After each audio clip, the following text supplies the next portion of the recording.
Hello dear students of class 10th। आज लेकर आई हूँ rapid revision of your first chapter chemical reaction and equation. Yes, अभी मौका है, पढ़ाई कर लो, टाइम बहुत कम नहीं बचा है। आज आपका हो चुका है क्या इंग्लिश का पेपर कंप्लीट और अब टाइम आ चुका है साइंस के पेपर के लिए। तो केमिस्ट्री के ये जो 4 चैप्टर है इनके फटाफट rapid revision and most expected question. तो फर्स्ट मैं इसका रैपिड रिवीजन पहले करवाऊंगी और इसी चैप्टर का मोस्ट एक्सपेक्टेड क्वेश्चन लेकर आऊंगी।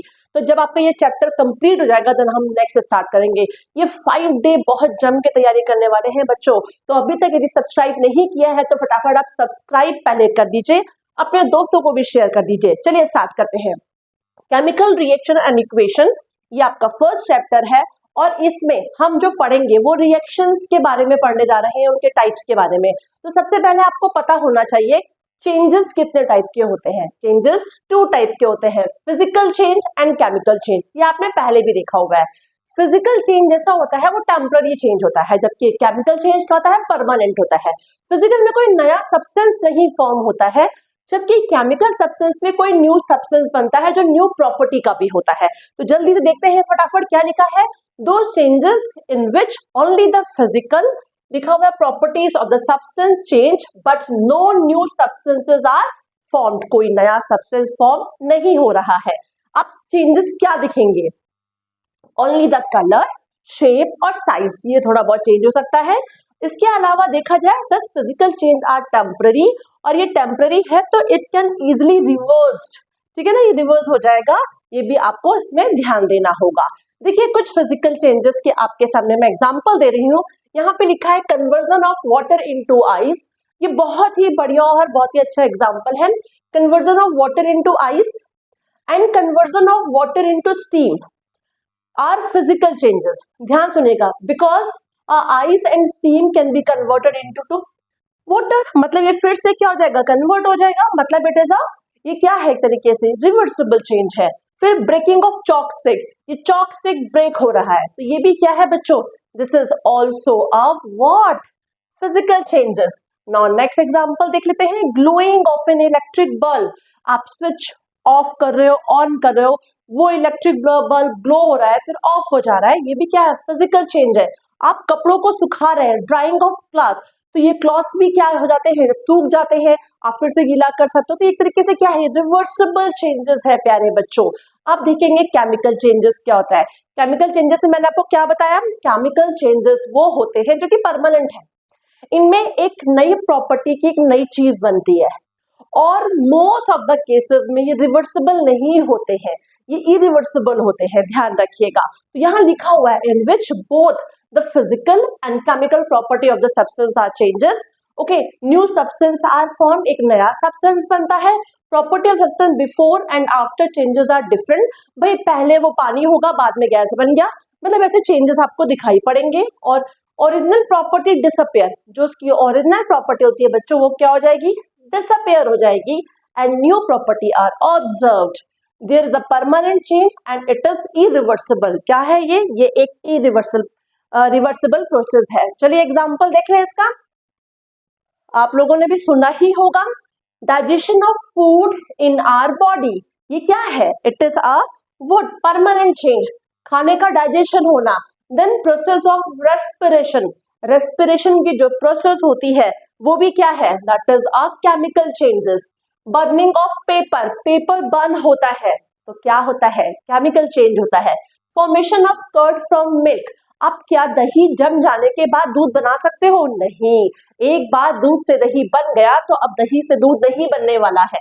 बर्निंग ऑफ वुड, फ्यूल का क्या हो रहा है, कंबंशन जब होता है तो वो भी क्या है, that is a chemical change. Okay, and rusting of iron, एक बार आयरन में रस्ट लगा वो किसी काम का नहीं बचता है, हम उसका प्रिवेंशन कर सकते हैं, लेकिन रस्टिंग यदि हो जाती है तो इतने चांसेस नहीं रहते हैं कि हम उसको प्रिवेंट कर पाए। तो these all are chemical changes. क्या है ये, केमिकल चेंजेस है। अब हमें जानना है बच्चों, इसमें जो हमारे चैप्टर का ही नाम है केमिकल रिएक्शंस एंड इक्वेशन, तो पहले हम जानेंगे केमिकल रिएक्शन क्या होते हैं। जब कोई चीज रिएक्ट कर रही होती है तो कहीं ना कहीं किसी दो चीज के बीच में रिएक्शन होगा और होने के बाद एक नई चीज बनेगी। तो वो उन दो चीजों के बीच में जहां रिएक्ट कर रहे हैं दैट इज अ रिएक्टेंट, और उनसे कोई नई चीज बन रही है, that will be a product. ठीक है, तो देखिए यहाँ पे जिंक जो है सल्फ्यूरिक एसिड के साथ रिएक्शन कर रहा है और बन क्या रहा है, जिंक सल्फेट एंड हाइड्रोजन। तो ये क्या है, जो रिएक्शन में पार्टिसिपेट करते हैं वो होते हैं रिएक्टेंट। मतलब इस एरो के ऊपर जो बात किया जाए पहले, that will be a reactant, और एरो के बाद जो बनेगा वो क्या होगा, वो प्रोडक्ट होगा। तो आपको केमिकल रिएक्शन में जानना है रिएक्टेंट क्या है, the substance which take part in a chemical reaction. तो ये सब्सटेंस क्या है, रिएक्शन में पार्टिसिपेट कर रहे हैं। प्रोडक्ट क्या है, the new substances produce as a result of chemical reaction are called product. Clear? तो अब हम किस पे आ जाएंगे, केमिकल रिएक्शन फिर होते क्या है, तो चलिए देखते हैं। नाउ अब केमिकल रिएक्शन की डेफिनेशन आपको जाननी होगी, एग्जाम में पूछा भी जाता है बच्चों। It is a process in which one or more substance formed new substance. मतलब वो जो एक और दो सब्सटेंस हैं वो आपस में रिएक्शन करके कोई नया सब्सटेंस बनाते हैं, या हम इसको बोल सकते हैं chemical reaction are the process in which new substance with new property are formed. Okay, and it can not be reverse by physical method. ये किसी भी फिजिकल मेथड के थ्रू तो बिल्कुल भी रिवर्स नहीं होगी। लाइक आप मैग्नेटिज्म के प्रोसेस लगाते हैं, या फिल्ट्रेशन, या सेंट्रिफिकेशन, या डिस्टिलेशन, या इवापोरेशन, इन किसी भी प्रोसेस से ये रिवर्स नहीं होंगे बच्चों। ठीक है, तो आप केमिकल रिएक्शन की यहाँ दो डेफिनेशन है, दोनों में से कोई भी एक डेफिनेशन अच्छे तरीके से रेडी कर लो। ओके, तो आपको समझ में आ गया केमिकल रिएक्शन होता क्या है। अब आपको क्या बताना है भाई, इसका रिएक्शन का एग्जाम्पल, कि आपको बताना पड़ेगा भाई, एग्जाम्पल बताना पड़ेगा ना। तो देखिए एग्जाम्पल में यहाँ पर है एक magnesium, magnesium as a ribbon, आपकी एक्टिविटी में भी ये है और बहुत इंपॉर्टेंट है ये। आप एनसीईआरटी की सारी एक्टिविटी को जरूर पढ़ लीजिएगा। एक्टिविटी समझ में आती है तो उसी के ऊपर कॉम्पिटेंसी बेस्ड क्वेश्चंस बनते हैं बच्चों। तो यहाँ पे देखिए मैग्नीशियम जो कि एज अ रिबन है, उसको in the presence of oxygen we are heating, हम हीट कर रहे हैं, तो बना क्या, मैग्नीशियम ऑक्साइड बन जाता है, जो कि व्हाइट कलर का पाउडर है, प्रेसिपिटेट मिलता है। तो देखिए ये है रिएक्टेंट जो रिएक्शन में पार्टिसिपेट कर रहे हैं, इनकी प्रॉपर्टी अलग थी, और जब इनसे जो प्रोडक्ट बना वो क्या है, उसकी प्रॉपर्टी अलग है। So this is a chemical reaction. ये क्या कहलाएगा, केमिकल रिएक्शन कहलाएगा। चलिए अब बात आती है कि केमिकल रिएक्शन होता है तो क्या क्या चेंजेस आप देखते हो ड्यूरिंग केमिकल रिएक्शन, आपको क्या चेंजेस दिखाई पड़ रहे होते हैं। तो एक दिखता है चेंजिंग इन स्टेट, कि रिएक्शन होता है, कहीं पानी था तो वो गैस बन गया, ठीक है, सॉलिड था तो लिक्विड बन गया। मतलब आप क्या देखोगे, स्टेट को चेंज होते हुए देखोगे। दूसरा कलर, हाँ भाई पहले जो चीज लिया था वो ब्लू कलर का था, बाद में जो लिया ग्रीन कलर, सुना ना कॉपर सल्फेट ब्लू कलर का होता है, FeSO4 ग्रीनिश, तो अब यार कलर चेंज हो गया। तो हम कुछ रिएक्शंस में देखते हैं कि भाई कलर भी चेंज हो रहे होते हैं। इवोल्यूशन ऑफ गैस, गैस का इवोल्यूशन भी हो रहा होता है, वो भी रिएक्शन में हमें पता चल रहा होता है। तभी तो अपवर्ड डायरेक्शन में आप क्या लगाते हो, एरो लगाते हो। चेंज इन टेम्परेचर, भाई कहीं एक्सोथर्मिक रिएक्शन होने लगती है, कहीं एंडोथर्मिक रिएक्शन होती है, कहीं टेम्परेचर बहुत रेज हो रहा होता है, कहीं डाउन हो रहा होता है। तो आप जब रिएक्शंस को देखते हैं तो उनमें ये वेरिएशन भी, मतलब चेंजेस दिखते हैं टेम्परेचर में भी, and formation of a precipitate. जैसे अभी मैंने लास्ट वाला रिएक्शन दिखाया कि मैग्नीशियम एक रिबन था, इन द प्रेजेंस ऑफ ऑक्सीजन जब उसको हीट किया तो वो पाउडर में कन्वर्ट हो गया, तो हमें व्हाइट पाउडर प्रेसिपिटेट मिला था। तो क्या बोल रहे हैं, फॉर्मेशन ऑफ अ प्रेसिपिटेट, ये भी एग्जांपल में, मतलब कि रिएक्शन जब होता है बच्चों तो ये चेंजेस आपको दिख सकते हैं, और इन चेंजेस को देखते हुए एक एक रिएक्शंस को भी याद कर लो, बस मजा आ जाएगा यदि आपके एग्जाम में आ गया तो। चलिए नेक्स्ट, अब क्वेश्चन यहां पर आता है व्हाट इज केमिकल इक्वेशन। अरे भाई मैडम अभी तो आपने केमिकल रिएक्शन बताया, अब इक्वेशन पे आ गई, दोनों में अंतर क्या है। आपने कुछ चीज नोटिस की, जब मैं आपको रिएक्शन समझा रही थी तो मैं देखिए यहाँ पर आपको वर्ड इक्वेशन दिख रही है, मैग्नीशियम को मैंने पूरा कंप्लीट लिखा है, प्लस ऑक्सीजन को कंप्लीट लिखा है, दिस इज द रिएक्शन। हम बता रहे हैं कि यार रिएक्टेंट है, ये प्रोडक्ट है, रिएक्टेंट आपस में रिएक्शन कर रहे हो, प्रोडक्ट बना रहे हैं, ओके। लेकिन it is not a chemical equation. अब हम इसी चीज को जब फॉर्मूले से शो करेंगे, जैसे ये मैग्नीशियम आपके सामने है, चलिए एग्जांपल में ले लेते हैं कि यहाँ पर ये मैग्नीशियम है और मैग्नीशियम को मैंने सिंबल से शो कर दिया। क्या सिंबल ले लिया? मैग्नीशियम का Mg ले लिया। इन द प्रेजेंस ऑफ ऑक्सीजन मतलब एयर की प्रेजेंस में मैंने ये भी ले लिया। अब मैंने क्या किया, इसको हीट किया तो बन गया magnesium oxide. It is a chemical equation. ये क्या है? ये केमिकल इक्वेशन। जब हम किसी रिएक्शन को फॉर्मूले से, ठीक है ना, या सिंबल से रिप्रेजेंट करते हैं तो वो क्या कहलाता है? वो कहलाता है केमिकल इक्वेशन। अंडरस्टैंडेड कि क्या है? केमिकल रिएक्शन वो था जहां पे वर्ड इक्वेशन थे। यहां पर वर्ड इक्वेशन से हम क्या कर रहे हैं, सॉरी वर्ड रिएक्शन से, और उनको हम इक्वेशन में कन्वर्ट कर रहे हैं, किसमें? केमिकल एंड फॉर्मूला के फॉर्म में। वो वर्ड के फॉर्म में थे, ये फॉर्मूला और किसके फॉर्म में? सिंबल के फॉर्म में। तो this is a chemical equation. हम इसको क्या बोलेंगे बच्चों? हम इसको बोलेंगे केमिकल इक्वेशन। क्लियर? चलिए नेक्स्ट देखते हैं। आपको एग्जांपल समझ में आ गया होगा कि व्हाट इज केमिकल इक्वेशन। तो चलिए हम इसका डेफिनेशन समझ ले भाई, कि भाई एग्जाम में डेफिनेशन आ गया तो हमें क्या बोलना पड़ेगा। तो डेफिनेशन आप ऐसे बोलेंगे the method of representing a chemical reaction with the help of symbols, okay, and formula of the substance involved in it is known as chemical equation। ठीक है ना, समझ में आ गया ना। चलो एग्जाम्पल देख लेते हैं। ये देखिए आपके सामने बच्चों एग्जाम्पल है। कार्बन को हम बर्न कर रहे थे, वो किसकी प्रेजेंस में? ऑक्सीजन की प्रेजेंस में बन रहा था carbon dioxide. It is a word equation. ये वर्ड इक्वेशन है, ठीक है तो ये केमिकल रिएक्शन, लेकिन ये वर्ड इक्वेशन है। अब जब इस वर्ड इक्वेशन से हम इसको फॉर्मूला या हम सिंबल से रिप्रेजेंट करेंगे तो ये बन जाएगा केमिकल इक्वेशन। तो देखिए मैंने कार्बन को C से रिप्रेजेंट किया है, ऑक्सीजन को O से, आपको पता ही है। बना क्या? बर्न करने के बाद कार्बन डाइऑक्साइड CO2 बन रहा था। देखिए this is a reactant, this is a product and this is completely a chemical equation.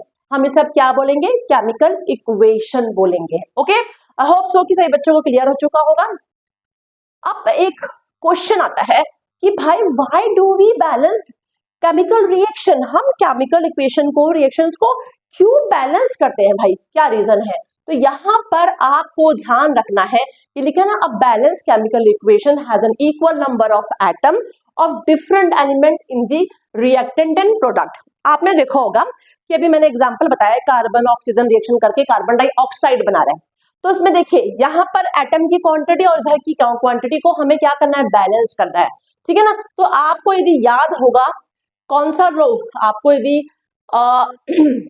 Law of conservation of मास पता हो तो उनके अकॉर्डिंग क्या था? देखिए यहाँ पे लिखा है, according to the law of conservation of mass matter can neither be created nor be destroyed.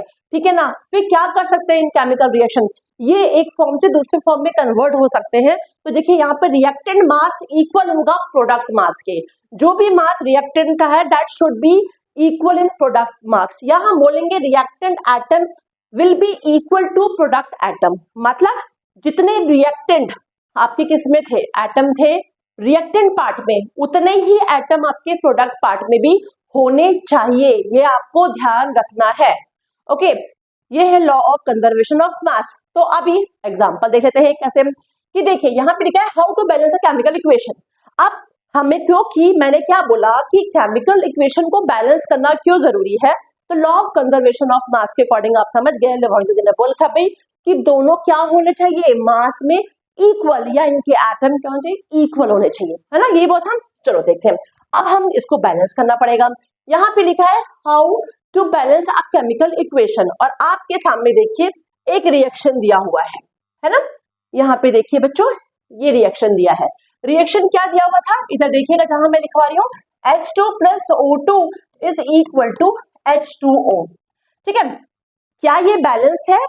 अभी मैंने क्या कहा था, जितने रिएक्टेंट में एटम है that should be equal to in product. तो काउंट कर लो, एक एरिया लिख लो रिएक्टेंट का, ठीक है, एक तरफ लिख लो प्रोडक्ट। क्लियर, प्रोडक्ट लिख लिया। अब रिएक्टेंट में आपके पास क्या है, हाइड्रोजन है। कितने हैं यहाँ पे, हाइड्रोजन 2 है। प्रोडक्ट में हाइड्रोजन कितना है, 2 है। ऑक्सीजन देखिए यहाँ पे कितना है, 2 है। प्रोडक्ट में ऑक्सीजन कितना है, ओनली 1। ओ गॉड, मतलब हमारा ये रिएक्शन बैलेंस नहीं है, तो हमें इसको क्या करना पड़ेगा, बैलेंस करना पड़ेगा। तो अब आपको क्या करना है, आप कहाँ चेंजेस देख रहे हैं, आप चेंजेस देख रहे हैं यहाँ पर। क्लियर। दूसरी बात ये, हम जो चेंजेस कर सकते हैं वो इस पार्ट में कर सकते हैं। कहाँ कर सकते हैं, यहाँ पर, इन पार्ट में। तो कोएफिशिएंट बोलते हैं, हम इन्हीं पार्ट में कर सकते हैं, लेकिन हम ये सबस्ट्रेट पार्ट में हम यहाँ कभी भी चेंजेस नहीं कर सकते। मतलब हम इधर तो कुछ छेड़ेंगे नहीं, इधर भी नहीं, जो भी लगाना है आगे लगाना पड़ेगा, तो हम उसको बैलेंस कर पाएंगे। यहाँ O2 था, यहाँ पर O1 है, इसका मतलब है कि हमें बैलेंस करना पड़ेगा।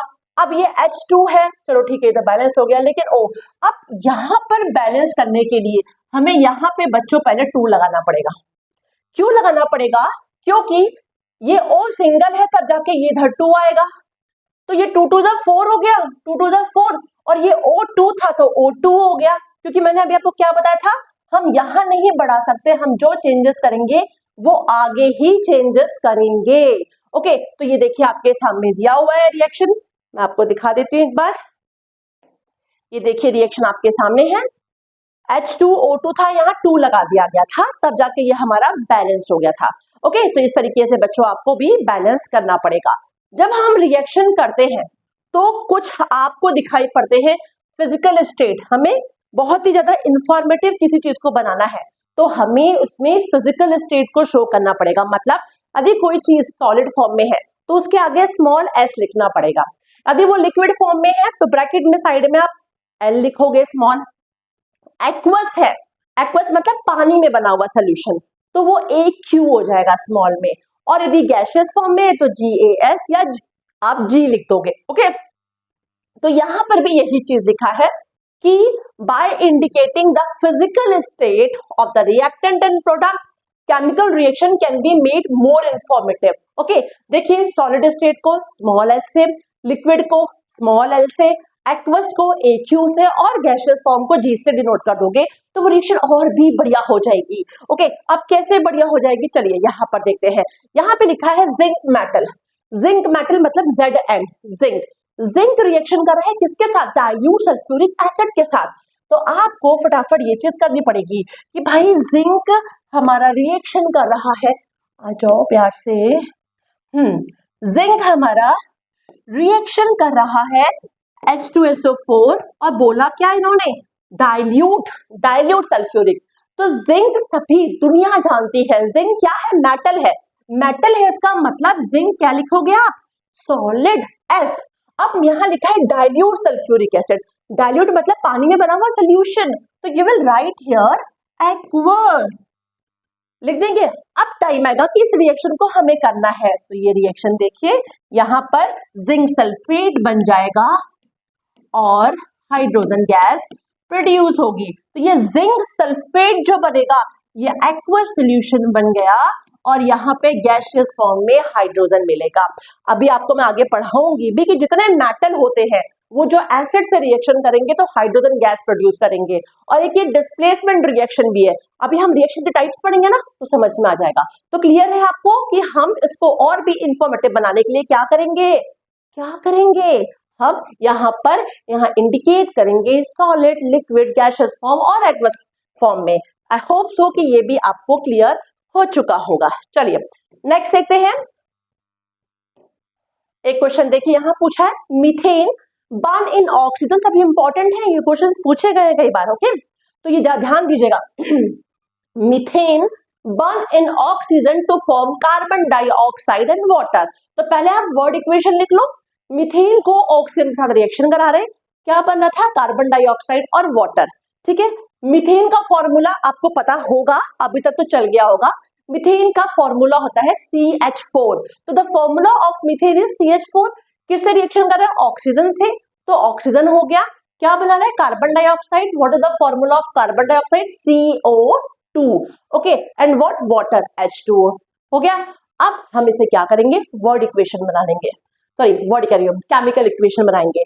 तो केमिकल इक्वेशन बनाने के लिए फिर से आ जाओ भाई हम करके देखते हैं। तो यहाँ मीथेन था, मीथेन ले लिया CH4, किससे रिएक्शन कर रहा है? ऑक्सीजन के साथ। क्या बना रहा है? CO2, और क्या बना रहा है? वाटर। क्लियर?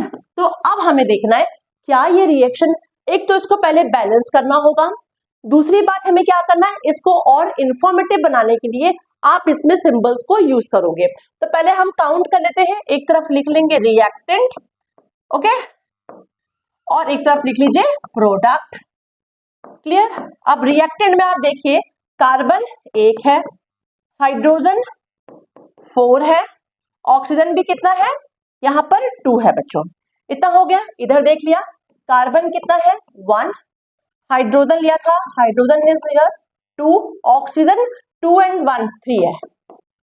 मतलब this reaction is not balance, ये आपका रिएक्शन बैलेंस नहीं है। कहाँ गड़बड़ हो रहा है? यहाँ हाइड्रोजन 4 है तो यहाँ पे 2 है, फिर ऑक्सीजन यहाँ 2 है तो यहाँ 3 हो गया।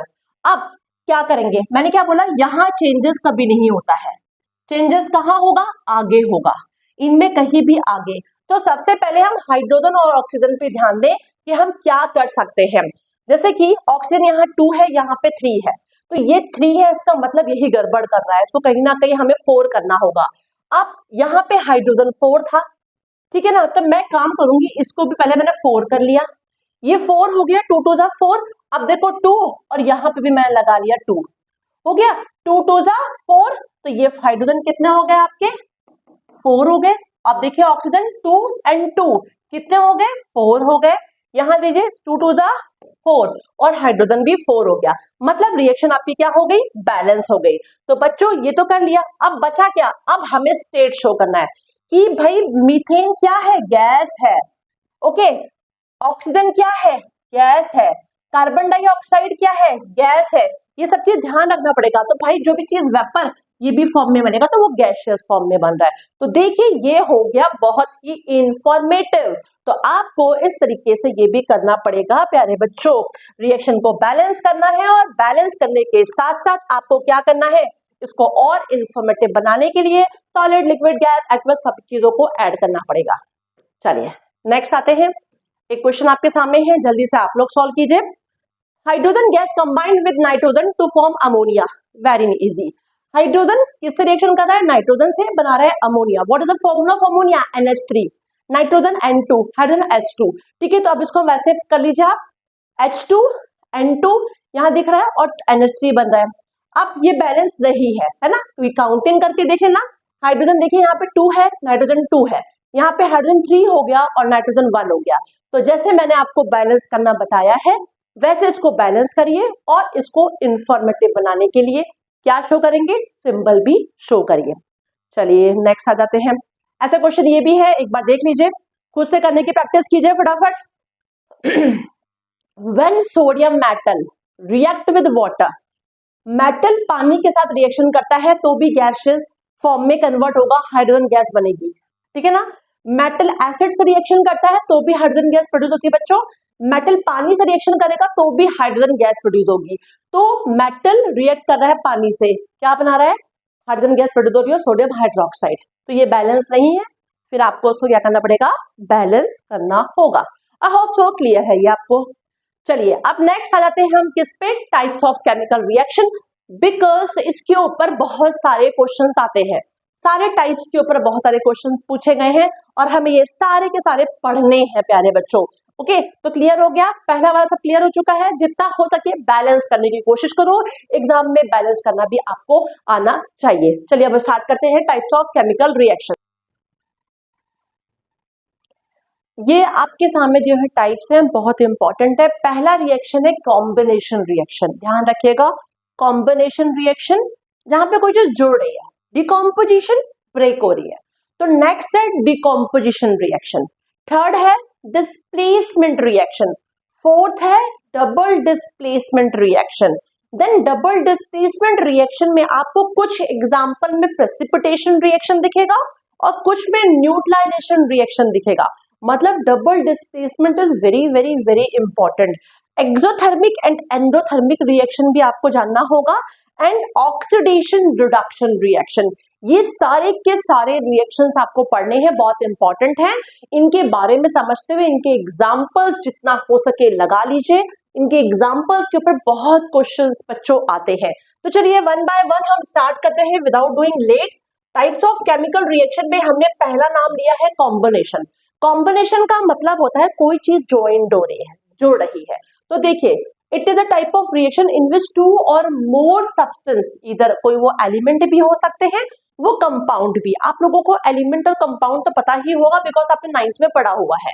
तो दो या दो से ज्यादा कोई भी सब्सटेंस, चाहे वो एलिमेंट हो या कंपाउंड हो, वो आपस में रिएक्ट करके एक सिंगल प्रोडक्ट बनाएंगे।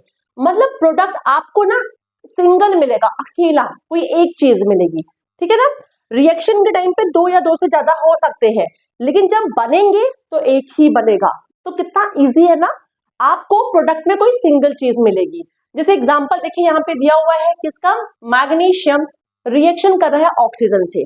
तो मैग्नीशियम देखिए और ऑक्सीजन, ये दोनों एलिमेंट है। यहाँ मैंने बोला एलिमेंट या कंपाउंड, ये दोनों देखिए क्या है, एलिमेंट है, और दोनों मिलके क्या बना रहे हैं, एक सिंगल कंपाउंड बना रहे हैं, magnesium oxide. That is what it is a combination reaction. ऐसे एग्जांपल देखिए हाइड्रोजन और क्लोरीन। तो ये भी आपको ध्यान देना पड़ेगा, जो कॉम्बिनेशन रिएक्शन होता है ना, वो एलिमेंट एलिमेंट के बीच में होकर सिंगल प्रोडक्ट बनाएगा, या एलिमेंट कंपाउंड, एक एलिमेंट होगा और एक कंपाउंड होगा, वो जुड़ के भी एक सिंगल सब्सटेंस बनाएंगे, या दोनों के दोनों कंपाउंड और मिलके एक सब्सटेंस बनाएंगे। तो वो क्या है, कॉम्बिनेशन। ओके, तो देखिए यहाँ पे कॉम्बिनेशन दिख रहा है। अब डिकम्पोजिशन देखते हैं। समझ में आ गया आपको, कॉम्बिनेशन के एग्जाम्पल बहुत सारे कर लीजिए तो बढ़िया रहेगा आप लोगों के लिए। वैसे मैं रिएक्शंस भी लेकर आऊंगी। नाउ नेक्स्ट है डिकम्पोजिशन। डिकम्पोजिशन जस्ट अपोजिट है कॉम्बिनेशन का। जो कॉम्बिनेशन में सिंगल प्रोडक्ट बन रहा था, यहाँ पे सिंगल प्रोडक्ट का डिकम्पोज होगा। ओके, और लेकिन जब ये डिकम्पोजिशन होगा तो ऐसे नहीं होगा, इसमें हीट देना पड़ेगा, या इलेक्ट्रिसिटी देनी पड़ेगी, या लाइट देनी पड़ेगी, कुछ ना कुछ इसको जरूरत पड़ेगी, तब जाके ये रिएक्शन डिकम्पोज होगा, है ना। तो ये लिखा हुआ है देखिए यहाँ पर, the reaction in which a single reactant break down to form two or more product. कोई भी देखिए सिंगल सब्सटेंस है, ये ब्रेक डाउन होगा और देखिए एक दो या दो से ज्यादा सब्सटेंस बनाएगा। अ type of reaction in which one compound decomposes to form two or more new substances. Usually heat is caused this reaction to take place. Mostly heat होती है, लेकिन हम नहीं बोल सकते, कुछ जगहों पे लाइट भी है, कुछ जगहों पे क्या है, इलेक्ट्रिसिटी भी है, ठीक है ना। देखिए यहाँ पे ये लिखा भी हुआ है, टाइप्स ऑफ केमिकल रिएक्शन नहीं है ये, डिकम्पोजिशन रिएक्शन के टाइप्स हैं। कि डिकम्पोजिशन रिएक्शन तीन तरीके से ही हो सकते हैं। मतलब या तो थर्मल डिकम्पोजिशन होगा, मतलब हीट दी जाएगी तो वो टूटेंगे, डिकम्पोज होंगे, या इलेक्ट्रोलिटिक डिकम्पोजिशन, जैसा आपने खुद ने देखा हुआ है कि कॉम्बिनेशन रिएक्शन में हाइड्रोजन और ऑक्सीजन दो अलग अलग एलिमेंट जुड़ के बना रहे थे वाटर। अब वाटर से फिर से आपको ये चाहिए, तो यहाँ पर इलेक्ट्रोलिटिक डिकम्पोजिशन होगा। Okay, and photolytic decomposition means light के थ्रू जो डिकम्पोजिशन हो। तो बच्चों ये आपको ध्यान रखना है। एक एक एग्जांपल देख लेते हैं। Thermal decomposition where heat is required. Okay, तो लिखा हुआ है when a decomposition reaction is carried out by heating, okay, is called thermal decomposition. ये देखिए कैल्शियम कार्बोनेट है जिसको हमने हीट किया। जब हमने हीट किया तो ये बन गया आपका क्या, calcium oxide and carbon dioxide. तो ये क्या हो गया, डिकम्पोज। तो यहाँ देखिए सिंगल कंपाउंड था, सब्सटेंस था, हीट करने के बाद देखिए दो सब्सटेंस में डिकम्पोज हो गया। ओके, ऐसे एग्जांपल देख लेते हैं। इलेक्ट्रोलिटिक का, पानी कैसे बनेगा, हाइड्रोजन और ऑक्सीजन से। तो ये पानी को अब फिर से आपको रिवर्स करना है, तो डिकम्पोज ये कब होगा, जब आप इलेक्ट्रोलिटिक डिकम्पोजिशन करेंगे, इलेक्ट्रिसिटी की सप्लाई करेंगे। तो bye electricity, by using electricity, देखिए हाइड्रोजन और ऑक्सीजन में क्या हो जाएगा बच्चों, ब्रेक हो जाएगा। ओके, चलिए नेक्स्ट आ जाते हैं। यहाँ पर एक एग्जांपल और भी दिया है, ये भी बढ़िया एग्जांपल है बच्चों, ध्यान रखिएगा। यहाँ पे एग्जांपल है क्या, सोडियम क्लोराइड 2NaCl, ये कैसे फॉर्म में होगा, मोल्टन फॉर्म में होगा। सोडियम क्लोराइड मोल्टन फॉर्म में है, इसको भी इलेक्ट्रिसिटी, ठीक है ना, बाय यूजिंग इलेक्ट्रिसिटी ये कन्वर्ट होगा। ये रिएक्शन ऊपर नीचे हो गई है, हम इसको सही कर लेते हैं। ठीक है, ये यहाँ लिया है 2NaCl, ठीक है, ये मॉल्टन स्टेट में है, ध्यान रखिएगा मॉल्टन फॉर्म में है। हमने क्या किया यहाँ पे, इलेक्ट्रिसिटी, ठीक है, by using electricity it will decompose, किसमें डिकम्पोज होगा, सोडियम एंड ऑक्सीजन में, किसमें हो जाएगा, सॉरी सोडियम, क्या कर रही हूं मैं, 1 मिनट,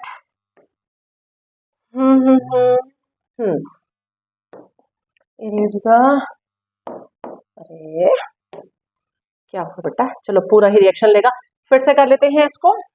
चलिए, लिया था क्या, मॉल्टन, मॉल्टन स्टेट में है, इलेक्ट्रिसिटी की सप्लाई जैसे करोगे तो क्या बनेगा, 2Na प्लस Cl2, ठीक है ना, डिकम्पोज हुआ, ये मॉल्टन स्टेट में है, इसका मतलब ये एक्वस फॉर्म में है, हमें जो सोडियम मिला सॉलिड है, लिक्विड क्या है, वो क्लोरीन क्या है, गैसियस फॉर्म में है, तो this is electrolytic decomposition of मॉल्टन state of sodium chloride. Okay, तो ये आपको बच्चों ध्यान रखना है इस चीज को।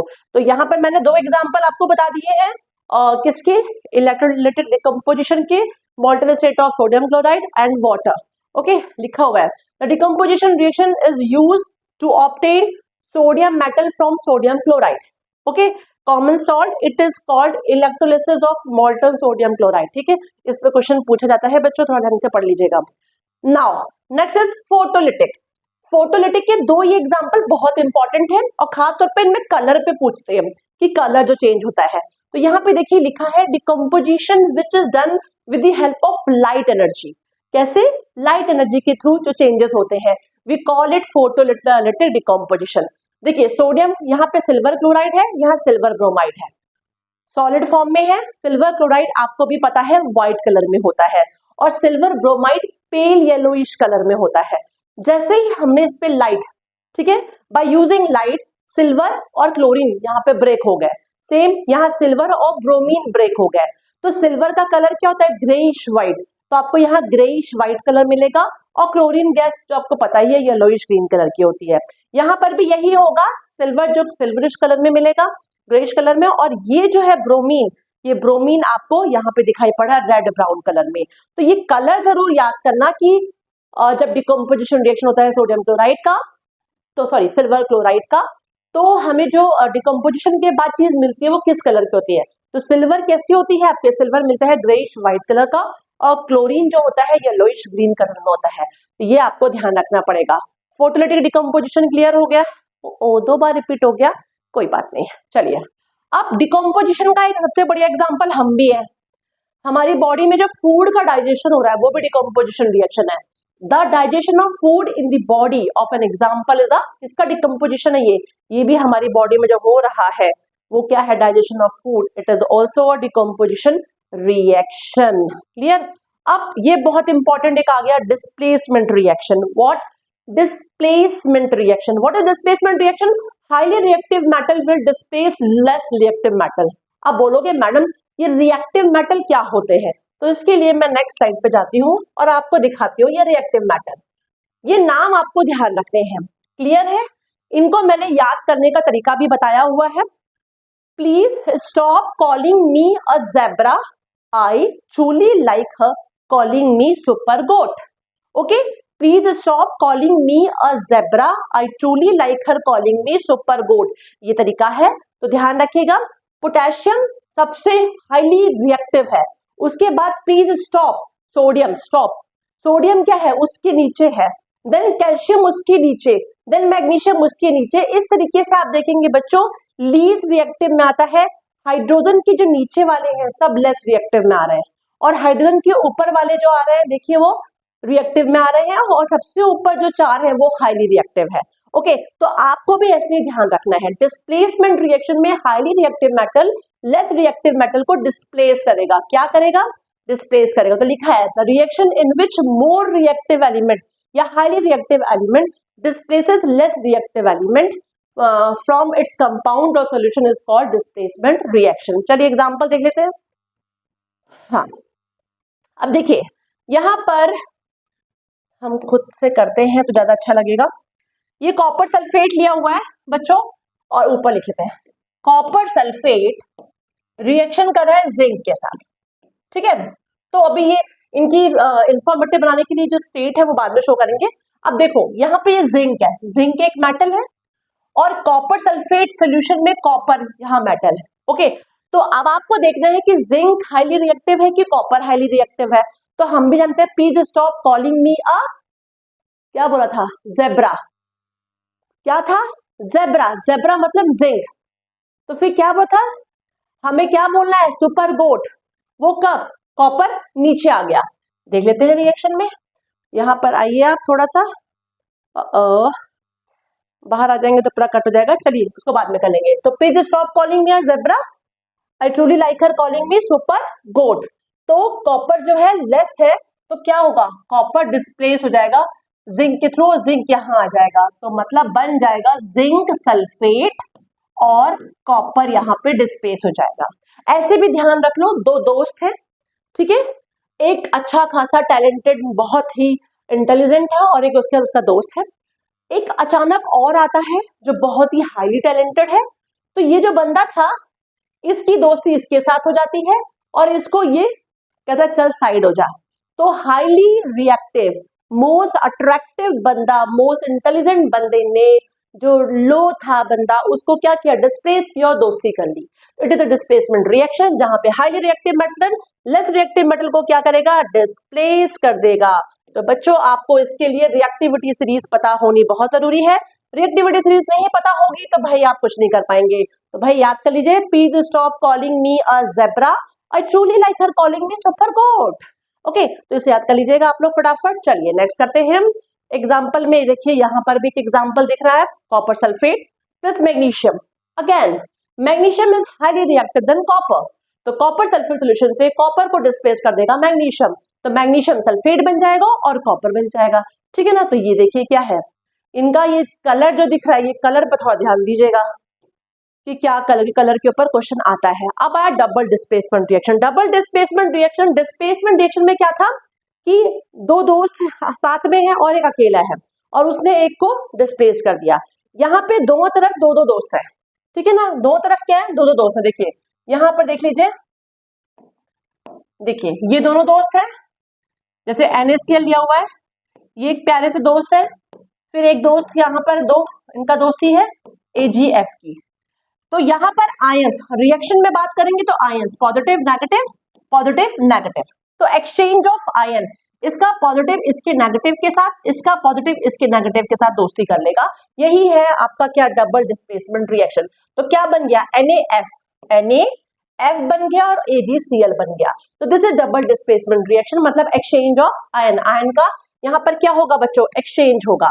ठीक है, तो लिखा हुआ है those reaction in which two compound react by an exchange of ion, ion के एक्सचेंज से to form two new compound are called double displacement reaction. Double displacement reaction को एक अच्छे तरीके से समझने का तरीका यही है, इनके रिएक्टेंट पार्ट में भी दो दो दोस्त हैं और प्रोडक्ट में भी दो दो होंगे।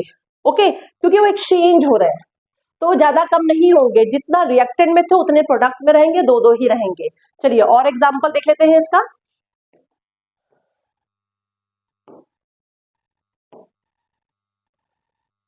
ये देखिए एग्जांपल है, KBr पॉजिटिव, K क्या है, पॉजिटिव है, ब्रोमीन जो है आपका क्या होगा, नेगेटिव, AgNO3 में Ag पॉजिटिव है, NO3 नेगेटिव है, तो इसका पॉजिटिव NO3 के नेगेटिव के साथ जुड़ जाएगा, Ag का पॉजिटिव Br के नेगेटिव के साथ जुड़ के KNO3 और AgBr बना देगा। ठीक है ना, तो ये देखिए क्या होगा, डबल डिस्प्लेसमेंट रिएक्शन इसलिए इंपॉर्टेंट है, इसमें प्रेसिपिटेशन रिएक्शन भी बच्चों होता है और न्यूट्रलाइजेशन रिएक्शन भी। यहाँ पर देखिए सिल्वर ब्रोमाइड मिल रहा है और पोटेशियम, ये जो डाउनवर्ड एरो का मतलब होता है प्रेसिपिटेट मिल रहा है और अपवर्ड एरो मतलब गैस रिलीज हो रही है, तो यहाँ डाउनवर्ड एरो मतलब ये क्या मिल रहे हैं, प्रेसिपिटेट मिल रहे हैं, ये ध्यान रखिएगा। अब इसी में देखिए नाम आ गया प्रेसिपिटेशन रिएक्शन, मतलब हमें कोई इनसॉल्युबल चीज मिलेगी, दो दोस्त इधर है, दो दोस्त इधर है, आपस में एक्सचेंज हुआ आयन का, जब उनसे चीज बनेगी दोनों एक्वस रहेंगे, मतलब ये दो है AB, ये aqueous solution and CD aqueous solution, जब इनका एक्सचेंज ऑफ आयन होगा तो एक आपको प्रेसिपिटेट मिल जाएगा प्रोडक्ट में, मतलब पाउडर फॉर्म में इनसॉल्युबल चीज मिलेगी और एक आपको एक्वस मिलेगा, मतलब जब टेस्ट ट्यूब में लोगे आप तो आपको एक लिक्विड फॉर्म में दिखेगा और उसमें कुछ गाढ़ा गाढ़ा सा दिखेगा, तो ये होता है प्रेसिपिटेशन रिएक्शन। क्लियर? तो ये लिखा भी हुआ है यहाँ पर, any reaction in which N insoluble solid called precipitate is formed that separate from the solution is called a precipitation reaction. Short and sweet example देख लें, ये एग्जाम्पल भी बहुत इंपॉर्टेंट है कि व्हाइट प्रेसिपिटेट किसका मिलता है, रिएक्शन होता है। तो देखिए AgNO3 है, positive negative, potassium chloride positive negative, AgCl बन गया, क्लियर है, और क्या बन गया, पोटेशियम नाइट्रेट बन गया। तो देखिए आपको व्हाइट प्रेसिपिटेट मिल रहा है। आपको खुद ही पता है कि सिल्वर क्लोराइड का वैसे भी व्हाइट प्रेसिपिटेट होता है। तो ये देखिए पूरा का पूरा करके बता दिया है कि देखिए पॉजिटिव नेगेटिव पॉजिटिव नेगेटिव, इसका पॉजिटिव इसके नेगेटिव से, इसका पॉजिटिव इसके नेगेटिव से जुड़ जाएगा, एक्सचेंज ऑफ आयन, इसको ही हम बोलते हैं एक्सचेंज ऑफ आयन। ये देखो एक्वस है, एक्वस एक्वस, और जो बिला है वो सॉलिड फॉर्म में रहेगा, मतलब एक चीज सॉलिड रहेगी इसमें। ऐसे देखिए नेक्स्ट एग्जांपल है Na2, ये बहुत इंपॉर्टेंट है, इसमें BSO4 क्या है, व्हाइट प्रेसिपिटेट है, व्हाइट कलर में मिलता है। इसके ऊपर क्वेश्चन बच्चों आता है, इसको ढंग से पढ़ लेना। सोडियम सल्फेट रिएक्शन कर रहा है बेरियम क्लोराइड के साथ, दोनों ही एक्वस सोल्यूशन है, पानी में बनाया गया सोल्यूशन। इनसे हमें मिलता है व्हाइट प्रेसिपिटेट जो मिलता है बेरियम सल्फेट का, और एक्वस सोल्यूशन होता है सोडियम क्लोराइड का। तो ये रिएक्शन भी ध्यान रखिएगा। नाउ न्यूट्रलाइजेशन रिएक्शन भी डबल डिस्प्लेसमेंट में आता है। स्ट्रॉन्ग एसिड और स्ट्रॉन्ग बेस आपस में रिएक्शन करेंगे, क्या बना लेंगे, न्यूट्रलाइजेशन, सॉल्ट एंड वाटर। तो देखिए एसिड और बेस रिएक्शन करके क्या बनाएंगे, सॉल्ट एंड वाटर। अब इसमें होगा कैसे, देखिए यहाँ पर देखिए HCl, यहाँ पर थोड़ा सा इसको वैसे ले लेते हैं, HCl में Cl को कैपिटल कर दिया गया है, HCl रिएक्शन कर रहा है NaOH के साथ, H पे पॉजिटिव चार्ज, Cl पे negative charge, positive charge negative charge, इसका पॉजिटिव इसके नेगेटिव से मिला, इसका पॉजिटिव इसके नेगेटिव से, तो क्या बन गया, पॉजिटिव नेगेटिव NaCl, ये क्या है, सॉल्ट है, और क्या बन गया, पानी बन गया।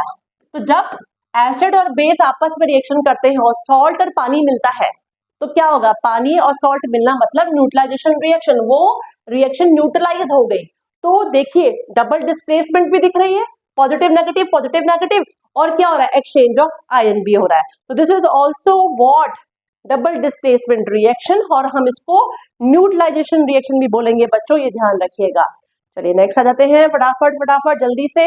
एक्सोथर्मिक रिएक्शन के ऊपर क्वेश्चन एग्जाम में आते हैं, एंडोथर्मिक भी तो समझना है क्या, those reaction in which heat is evolved और प्रोड्यूस, मतलब प्लस के बाद जो भी रिएक्शन आपस में हो रहे हैं और प्रोडक्ट बनने के बाद उसके आगे जो प्लस लगा है वो क्या है, एक्सोथर्मिक है, हीट जनरेट हो रही है।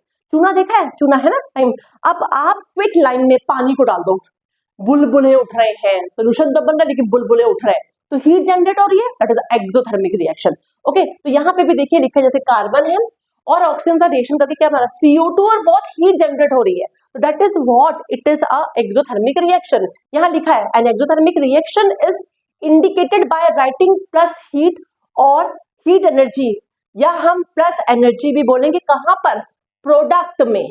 प्रोडक्ट मतलब रिएक्शन होने के बाद जो एरो के बाद मिलता है। देखिए मीथेन क्या है, गैस है, यहाँ पे देखिए उसको बर्निंग हो रही है, जब बर्निंग हुई तो क्या मिला, कार्बन डाइऑक्साइड गैस रिलीज हो रही है, पानी स्टीम के फॉर्म में मिल रहा है, और हद से ज्यादा हीट एनर्जी जनरेट हो रही है ना, तभी तो हम बायोगैस प्लांट बनाते हैं। तो देखिए यहाँ पर भी क्या हो गया, एक्सोथर्मिक रिएक्शन हो गया।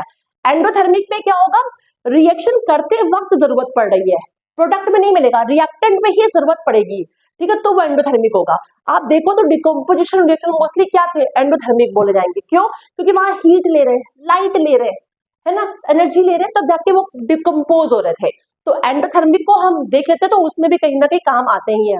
तो लिखा है when nitrogen and oxygen are heated to a very high temperature is about 300 degree Celsius, मतलब हीट कर रहे हैं आप यहाँ पर, है ना, they combine to form nitrogen monoxide and lot of energy is absorbed। तो ये क्या है आपका endothermic reaction, those reaction in which heat is absorbed are known as endothermic reaction। Okay यहाँ देखिए एग्जांपल में कहा होगा, ये सब प्रोडक्ट से पहले रिएक्टेंट में दिखाई पड़ेंगे बच्चों, तो ये रिएक्टेंट में हो जाएगा।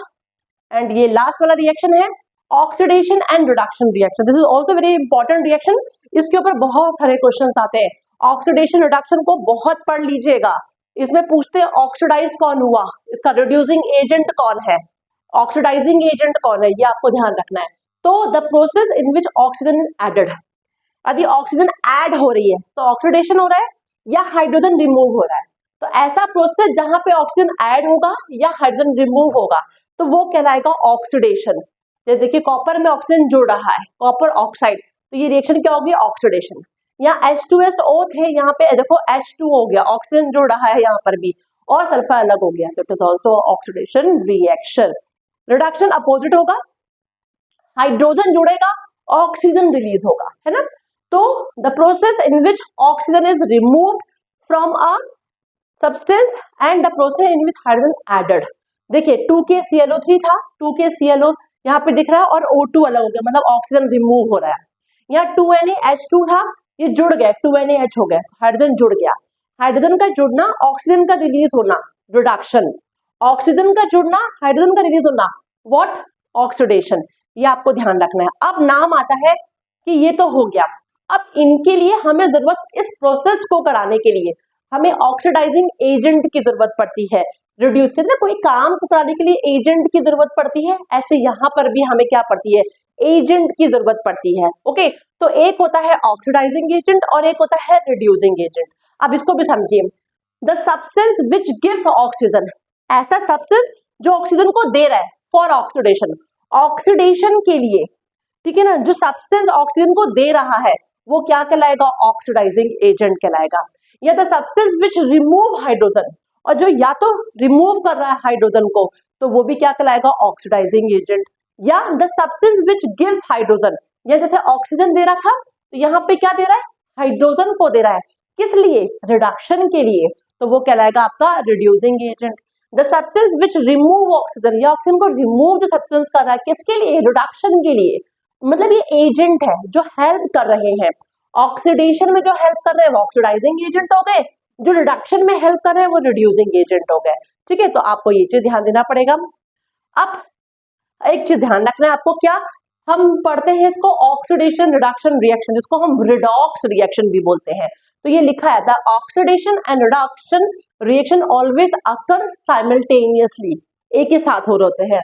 इन यहाँ रिडॉक्स और ऑक्सीडेशन रिडक्शन भी हम इसको क्या बोलते हैं the substance getting reduce in a chemical reaction is known as the oxidising agent. जो रिड्यूस होता है वही ऑक्सीडाइजिंग, उल्टा हो जाएगा, मतलब जो ऑक्सीडाइजिंग एजेंट है वो रिड्यूस हो रहा है, क्लियर है, और जो यहाँ पर दिखाई पड़ा ऑक्सीडाइज हो रहा है वो रिड्यूसिंग एजेंट है, क्लियर है। तो देखिए यहाँ पर एक क्वेश्चन है, इसको बहुत अच्छे तरीके से देख लीजिएगा, बहुत इंपॉर्टेंट है, इनके ऊपर क्वेश्चन आते हैं। कॉपर ऑक्साइड है और हाइड्रोजन का रिएक्शन कर रहा है, ओके, क्या बन रहा है, कॉपर और पानी, यहाँ CuO था, ठीक है, दिख रहा है आपको, पेन ऑन कर लेती हूँ तो समझ में आएगा। ओके, ये देखिए CuO है, अब ये CuO से Cu हो गया, दिख रहा है, Cu हो गया, इसका मतलब यहाँ से ऑक्सीजन देखो रिमूव हो रहा है, ऑक्सीजन क्या हो रहा है बच्चों, रिमूव हो रहा है, रिमूव हो रहा है ना, तो ये क्या हो गया, रिडक्शन हो गया, क्लियर, क्या हो गया, रिडक्शन। अब इधर देख लीजिए, ये हाइड्रोजन था, इसमें ऑक्सीजन जुड़ गया, एडिशन ऑफ ऑक्सीजन, क्या हो गया, ऑक्सीडेशन। अब इतना तो जान गया, लेकिन क्वेश्चन एग्जाम में पूछते हैं रिड्यूस कौन हुआ, ऑक्सीडाइज कौन हुआ, इसमें दोनों के एजेंट कौन है। तो अब ध्यान से देखिएगा, यहाँ पर कॉपर ऑक्साइड से क्या हो रहा है, कॉपर बन रहा है, मतलब ये तो जो बंदा था ये क्या कर रहा है, ऑक्सीजन को रिमूव कर रहा है, किसके लिए, रिडक्शन प्रोसेस के लिए।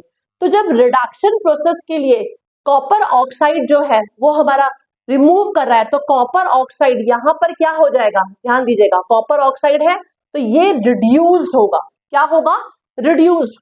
अब रिड्यूस हो रहा है तभी तो जाके देखिए यहाँ पे रिडक्शन की प्रोसेस हो रही है। अब रिडक्शन की प्रोसेस, इसका मतलब ये क्या है, ऑक्सीडाइजिंग एजेंट है, किसके लिए, इसके लिए। अब हम देखते हैं यहाँ पर H2 से H2O हो रहा था, तो जब H2 से H2O हो रहा था इसका मतलब ये क्या हुआ, ऑक्सीडाइज हुआ। ऑक्सीडाइज क्यों हुआ, ऑक्सीडेशन के लिए। जब ऑक्सीडेशन के लिए ऑक्सीडाइज हुआ इसका मतलब ये रिड्यूसिंग एजेंट हुआ इसके लिए। तो देखिए H2 ऑक्सीडाइज हो रहा है और H2 रिड्यूसिंग एजेंट है, क्लियर है। जो ऑक्सीडाइज होगा वही क्या होगा, उल्टा हो जाएगा, रिड्यूसिंग एजेंट, और जो रिड्यूस होगा वो हो जाएगा ऑक्सीडाइजिंग एजेंट। तो इसको आप थोड़ा ध्यान से प्रैक्टिस कर लीजिए, जितना आप प्रैक्टिस करेंगे बच्चों उतना आपके लिए हेल्पफुल रहेगा। नाउ ये भी देखिए लिखा हुआ है H2SCl2 दिख रहा है, H और Cl, तो H2S से देखिए यहाँ पे सल्फर, हाइड्रोजन हट गया, रिमूव हो गया मतलब ऑक्सीडेशन। यहाँ पे क्लोरीन से हाइड्रोजन जुड़ गया, इसका मतलब एडिशन हो गया, ये क्या हो गया रिडक्शन।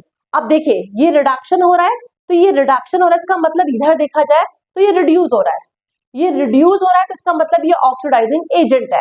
ओके, यहाँ पर क्या हो रहा है, ये देखिए ऑक्सीडेशन हो रहा है, इसका मतलब ये ऑक्सीडाइज हो रहा है।